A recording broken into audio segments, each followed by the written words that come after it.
Hello, I'm Valentina Kozlova, former principal dancer of the Bolshoi Ballet and New York City Ballet, also co-founder of VKIBC competition and founder of Valentina Kozlova Dance Foundation.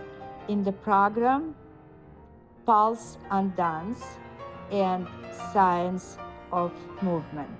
Let's get started. Hello, I'm Valentina Kozlova in program Pulse and Dance. And today I would like to introduce Bradley Shelver, an artistic director of concert group of Geoffrey Trini and many other titles. Hi.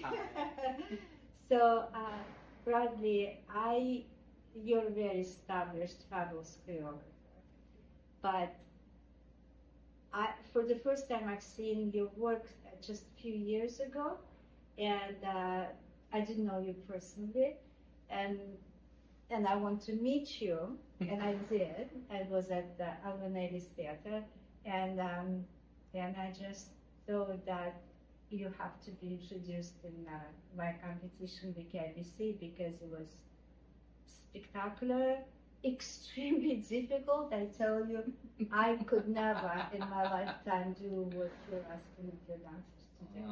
I don't believe that. I think you could. If I was born now, bro. And so tell me, I know that you have incredible background and history where you came from and the training. So tell me what drove you to become what you are. As you mentioned, sort of my background, I grew up in South Africa and trained in South Africa. And, we were very lucky to have such a diverse group of artists that ended up immigrating to South Africa. The weather is beautiful and, they can do a lot with their pensions over there. So we had a lot of dancers from the Royal Ballet and from the Bolshoi and the Kirov moving to South Africa. And they ended up, getting bored. So they decided they were going to teach. So we, the young students and the ballet community in South Africa really started to get this incredible wealth of knowledge from sort of both, parts of the ballet world, from the British English sort of part, Europe also, a lot of Cicchetti as well, and then we also sort of got the Danova side. So the community that was community in dance really sort of propelled me to really have an incredible interest in technique. I love technique.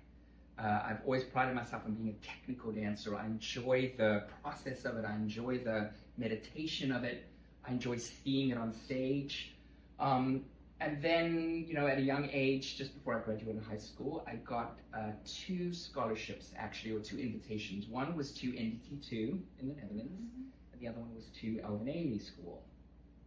And I decided to go to come to Albanese because it's New York City, and NDT agreed to sort of defer me for a year. Exactly, because they said, you could do with some, some more experience. And so anyway, I came to New York, and I just loved New York so much, and the training at AD was so technically focused, and I just loved that. So I ended up joining 82, and then, the rest is sort of history when it comes to that. But one of the things that I remember is, one of the wonderful things with 80 is, yes, they were incredibly technically proficient dancers, but they also had this humanity about them, and they had this musicality, and they have this connection to them that's so much more than just technique. You can appreciate the technique as a dancer, but what really drew me to dance in this country was the fact that there was this human element to it. And I think that's what audiences, non-dancer audiences really connect with.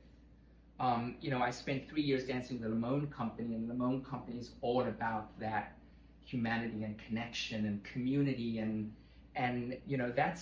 that period really shifted my approach to technique. You know, I don't get me wrong, I still love technique very much. If you see the Joffrey concert group, you'll see that. I see that. But as a choreographer, I want people to be able to connect to something in the work, not just be excited by what the dancers can do, you know, as athletes, you know, as Einstein called us, athletes of the gods, but also to connect with, you know, the humanity of it. You know, whether it's through the humor, you know, I love sort of humorous moments in my work, whether I'm creating contemporary ballet works on point or contemporary modern works. You know, I love the little nuances, the little humorous moments that people can kind of connect with. Sometimes they look at it and they're like, oh, I feel like I missed something because someone's laughing and I have to pay more attention. Like those kind of things. Right.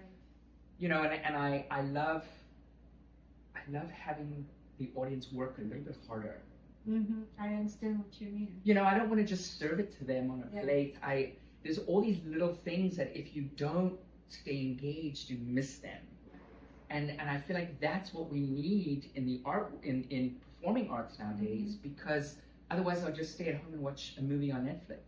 Right. Exactly. You know, if you're handing them everything and they're just sitting there kind of glazed over the stage, you know, stay home. So, in other words, that's very interesting because that's where I come from as a classical ballerina. But when I done some other pieces that I had to process myself, like you were saying, to engage the audience. And besides the technique, which I had to think I have good technique, is that, okay, many people do have good technique, right? So how can I found my ways, but what was very important for me that the moment I come on stage from the very beginning, I feel the audience. And then it's like almost was challenge for me. Okay, there people could be sitting questioning, there people will be sitting who loved me, and maybe who didn't, but they all will love me today or tonight. You create a world. You create and you take them, and even if they didn't, for example, understand, but the fact that they question always. And I found this in your work.